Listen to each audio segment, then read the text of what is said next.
शोएब जमाई जी भी हमारे साथ जुड़े हुए हैं। शोएब जी जरा मुझे एक बात बताएं, ये जो हिजाब है क्या ये मुस्लिम आइडेंटिटी का कोई मैंडेटरी पहलू है?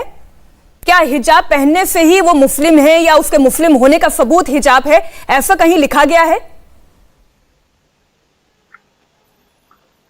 देखिए, आपकी जो बिलीफ होगी और जो सेंटिमेंट होगा उसका भी मैं सम्मान करता हूँ, लेकिन मेरा जो बिलीफ होगा इस मामले का सेंटिमेंट होगा, मैं उम्मीद करता हूँ उसका भी आप सम्मान नहीं, मैं बस ये इसका पहले जवाब चाहती हूँ, फिर आप अपने सेंटिमेंट रखिएगा। क्या ये कहीं कुरान में लिखा हुआ है या कहीं हदीस में लिखा हुआ है कि मुस्लिम आइडेंटिटी या मतलब कोई औरत यदि हिजाब पहनती है तो ही वो मुसलमान कहलाएगी, उसका हिजाब पहनना आवश्यक है, ये तो पहनना ही पहनना है? जी, आज ही अभी अंबर जी हमारे साथ एक चैनल में बैठी थी, उसी में बात ये आ गई थी कि कुरान में 2 जगह ऐसी आयत है जिसमें सर ढकना यानी हिजाब पहनना ये मैंडेटरी है, ये कुरान की आयत है 2 जगह। वो आज चैनल पे हमने डिस्कस भी कर लिया। दूसरी बात ये है कि मेरे नजर में, मेरी बिलीफ में हिजाब कमजोरी की निशानी नहीं है, बल्कि symbol of resistance against evil और एक मजबूती। Shoaib ji, I am sorry to interrupt. Shoaib ji, I am sorry to interrupt, आप अपनी बात आगे रखिएगा, लेकिन अंबर जैदी ने तुरंत ना में इशारा किया, उन्होंने कहा कि नहीं ये मैंडेटरी नहीं है। अंबर, मैं एक बार जान लूं आप कहां पर डिस्कस करके आए, वो इंडिया टीवी के दर्शकों को नहीं पता ना। शोएब जी, सबसे अहम बात नहीं शोएब जी, ये कैसी धमकी दे रहे हो, क्यों धमकी दे रहे हैं आप? ये आप क्या डर रहे हैं? शोएब जी आप डर रहे हैं क्या? शोएब जी आप डर रहे हैं क्या? एक मिनट अंबर जी, एक मिनट। शोएब जी आप ये डिबेट छोड़ देने की धमकी क्यों देते हैं? आप डर रहे हैं क्या? आप कहां पे कोई बात डिस्कस करके आए? इंडिया टीवी के दर्शकों को क्या पता? नहीं, कोई इनजस्टिस नहीं है। मुझे पहले सवाल का जवाब जानना चाहिए, मेरे दर्शकों को इस सवाल का जवाब मिलना चाहिए। इज इट मैंडेटरी और not? Ambar, is it mandatory? क्या ये मुस्लिम? Absolutely not. नहीं, वो तो कह रहे हैं कि कुरान में लिखा है। नहीं, तो गलत बोल रहे हैं ना जो लोग ये कहते हैं कि जैसे कि सिखों को टर्बन और कृपान पहनने की इजाजत है तो फिर मुसलमानों को क्यों नहीं है? सिखिज्म एक ऐसा धर्म है जिसके बेसिक जो धार्मिक प्रिंसिपल्स हैं उसका हिस्सा है टर्बन। इस्लाम में हिजाब, दाढ़ी, टोपी उसका बेसिक प्रिंसिपल्स में नहीं आता, जो हमारे 5 इस्लाम के मूल आधार है। आप शोएब जमाई जी से पूछ लीजिए वो क्या है, क्या उनमें हिजाब, बुर्का, टोपी आती है? बिल्कुल नहीं। ये एक सभ्यता का हिस्सा है। आप इसको उस मानसिकता को लड़कियों पर थोप कर आप कहते हैं कि भाई ये लड़की शेरनी है। आप एक लड़की जो नहीं, ठीक है अंबर, मैं अब आपकी बात हमने सुन ली। अब शोएब जी, अंबर जी का ही आपने जिक्र किया, उन्होंने, अंबर जी ने क्लियर कर दिया दर्शकों के सामने, इट इज नॉट मैंडेटरी। अगर आज अंबर और निगहत हिजाब पहनकर नहीं बैठी है तो इसका मतलब ये नहीं कि वो कम मुसलमान हो गई हैं। चलिए शोएब जी अब अपनी बात रखिए। फिर से मैं बता दूं दर्शकों को समझाने के लिए, क्योंकि अभी कानूनी पहलू पे मैं आऊंगा।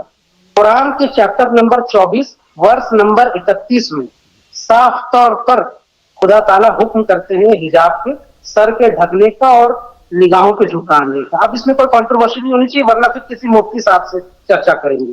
दूसरी बात, हम कानूनी पहलू की अगर बात करें तो कानून ये कहता है, कर्नाटक एजुकेशन एक्ट 1983 मेरे पास है, ठीक है ना, और आज इस पे हाईकोर्ट पे चर्चा भी हुई। 1983 का जो एक्ट है ड्रेस कोड का, वो क्लास 1 से लेकर 10 तक, यानी जहां तक स्कूल का लेवल है वहां तक लागू होता है। और ये जो कंट्रोवर्सी शुरू हुई थी वो 11-12 की लड़कियों के साथ शुरू हुई थी, जिनको पीयूसी कॉलेज कहते हैं। तो पहली बात है, वो ड्रेस कोड का जो कानून 1983 का है वो पीयूसी कॉलेज की लड़कियों के लिए लागू ही नहीं होता है, और 2016 का कर्नाटक हाईकोर्ट का ऑर्डर भी है उस मामले में पहले से ही। दूसरी बात कि यहाँ पे तो मैनेजमेंट गलत साबित हो रहा है ड्रेस कोड के मामले में, और लड़कियां सही है कि भाई यहाँ से पीयूसी में, पीयूसी कहते हैं 11-12, जिसको प्री यूनिवर्सिटी लेवल कॉलेज कहते हैं इस कर्नाटक में, बाकी जगह हम लोग यहाँ पे 11-12 कहते हैं, तो पीयूसी में लागू नहीं है। दूसरी बात, साबित हो जाता है कि वो एक्ट के तहत और कानून के तहत भी लड़कियां अपनी जगह सही हैं और मैनेजमेंट गलत है, तो तीसरी बात अब आती है, ये कहते हैं हिजाब का विरोध कर रहे हैं। मेरा सवाल ये है, ये झगड़ा तो, ये कंट्रोवर्सी मैनेजमेंट, कॉलेज मैनेजमेंट और लड़कियों के बीच का था ना। ये जो तीसरा पक्ष है जिनको पट्टा बांध करके प्रोटेस्ट करने की कहा गया और लड़के भी प्रोटेस्ट कर रहे हैं। एक मिनट अंबर रुकिए ना, बात पूरी हो जाने दीजिए। उनका क्या इस मामले में बनता है? यानी सीधा सीधा एक साजिश है, एक षड्यंत्र है माहौल बिगाड़ने का और राजनीतिक फायदा उठाने का। नंबर 2, नंबर 3 ये, मैं इन तमाम महिला एक्टिविस्ट जो यहाँ बैठी हैं उनसे बड़ा रिस्पेक्टफुली ये पूछना चाहता हूँ कि आज आपको तय करना पड़ेगा कि आप लड़की के एजुकेशन के साथ उनके राइट की चॉइस के साथ खड़े या उन गुंडों के साथ खड़े जो आपको भी उन गुंडों के साथ तो देखिए पहली बात कोई खड़ा नहीं है शोएब जी, लेकिन अब आपने जो सवाल पूछा है निगत उसका जवाब देना चाहती है। एक मिनट, नहीं आपने बोला ना कि ये किनके साथ खड़ी है। एक बात, हाँ शोएब जमी मेरी बात मुस्कान ने ये बड़ी पावरफुल मैसेज दिया है कि भाई वो सिर्फ मुस्लिम लड़की की बात नहीं कर रही है, वो तमाम लड़कियों को वो हिम्मत दे रही है जिनको लड़के छेड़ते हैं, परेशान करते हैं। अरे शोएब जी वही मैं कह रही हूँ, अब इसे सियासी मुद्दा कौन बना रहा है? यहाँ से मैं किसी सियासी पार्टी से तो मैंने कोई मेहमान बुलाया नहीं है, वरना कांग्रेस से भी मैं जवाब लेती, मैं बीजेपी से भी जवाब लेती। ये आप लोग यहाँ पे इस चर्चा के लिए बैठे हैं कि क्या वाकई में हिजाब जरूरी है, क्या यूनिफॉर्म की यूनिफॉर्मिटी होनी चाहिए, एजुकेशन जरूरी है या हिजाब जरूरी है, सवाल यहाँ पर है, ये बुनियादी मुद्दा है। निगत मैं बड़े सीधे सवाल के साथ आपके पास आ रही हूँ। अभी थोड़ी देर पहले शोएब जमी ने कहा कि ये कुरान में लिखा गया है और ये कहा गया, ये मैंडेटरी है कि हिजाब पहनना चाहिए, आंखें झुकी हुई होनी चाहिए और शायद एक दो और बातों का वो जिक्र कर रहे थे। ये मैंडेटरी है या फिर जो अंबर जैदी कह रही थी कि नहीं ये मैंडेटरी नहीं है? पहली बात तो ये एकदम सरासर झूठ है कि ये मैंडेटरी है, ऐसा कुछ नहीं है। कुरान पाक में साफ जाहिर तौर पर लिखी गई है ये बात कि law of the land is supreme law. जिस धरती पर, जिस सरजमीन पर आप रहते हैं, वहां का जो भी कानून है उससे बड़ा, उसके संविधान से बड़ा और कुछ नहीं है। छोटी सी कहानी मेरे पास है, अगर आपके पास, आप मुझे समय दे 20 सेकंड का, तो मैं बताती हूँ। बिल्कुल बोले। कि हजरत अब्बास किसी दिन नबी साहब के साथ जा रहे थे, घुड़सवारी कर रहे थे, वो जा रहे थे और उन्होंने देखा कि एक महिला बगैर पर्दे के जा रही है, तो उनकी नजर वहां चली गई, हजरत अब्बास की नजर वहां उन पर चली गई।